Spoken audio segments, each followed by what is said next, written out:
नमस्कार. शिवसेना आमदार अपात्रता प्रकरणी विधानसभा अध्यक्ष राहुल नार्वेकर यांनी दिलेल्या निकालाला सर्वोच्च न्यायालयात आव्हान देणारी याचिका सोमवारी उद्धव ठाकरे गटाने दाखल केली आहे.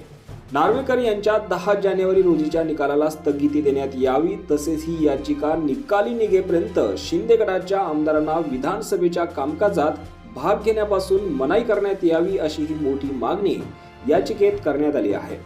नार्वेकर यांचा निकाल बेकायदा, 10व्या परिस्थितीच्या नेमका उलट आणि विकृत असल्याचा आरोप सर्वोच्च न्यायालयात ऑनलाईन दाखल करण्यात आलेल्या याचिकेत ठाकरे गटाने केला आहे. दरम्यान जून 2022 मध्ये शिवसेनेत फूट पडल्यानंतर एकनाथ शिंदे गटाच्या 16 आमदारांना अपात्र ठरवण्याची मागणी करणारी याचिका उद्धव ठाकरे गटाने तत्कालीन विधानसभा उपाध्यक्षांकडे केली होती. सर्वोच्च न्यायालयाने राज्याच्या सत्ता संघर्षावर गेल्या वर्षी 11 मे रोजी निकाल देताना अपात्रतेच्या याचिकेवर नार्वेकर यांना निश्चित कालावधीत निर्णय देण्याचे निर्देश दिले होते. त्यानुसार शिंदे किंवा ठाकरे यापैकी कोणत्याही गटाच्या आमदारांना अपात्र ठरवता येणार नाही, असा निकाल विधानसभा अध्यक्ष नार्वेकर यांनी 10 जानेवारी रोजी दिला होता.